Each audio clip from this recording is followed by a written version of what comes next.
मंगल मूर्ति राम दुलारे, आन पड़ा अब तेरे द्वारे।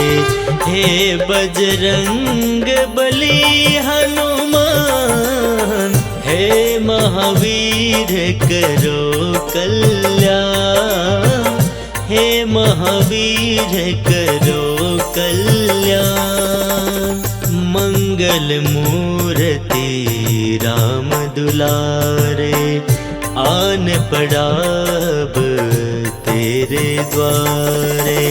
हे बजरंग बली हनुमान, हे महावीर करो कल्याण, हे महावीर करो कल्याण।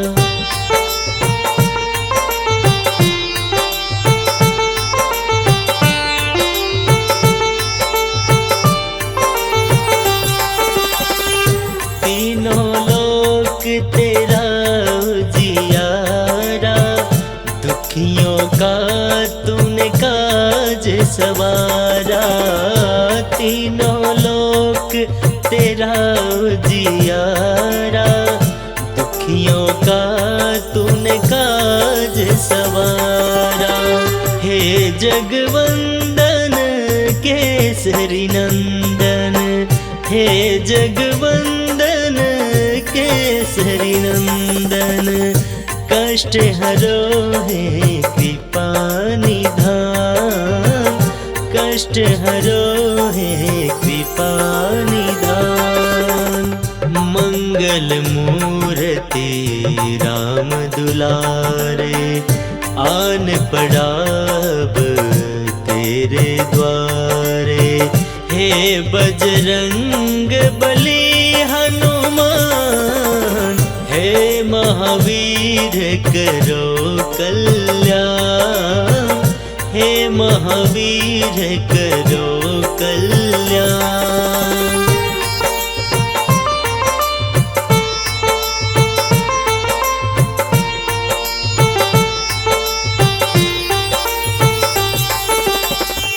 तेरे द्वारे जो भी आया, खाली नहीं कोई लौटाया। तेरे द्वारे जो भी आया, खाली नहीं कोई लौटाया। दुर्गम काज बना बनहारे, दुर्गम काज बना बनहारे।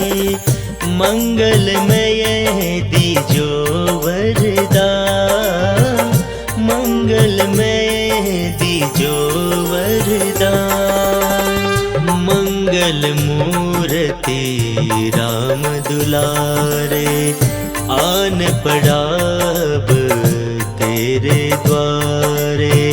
हे बजरंग बली हनुमान, हे महावीर करो कल्याण, हे महावीर करो कल्याण।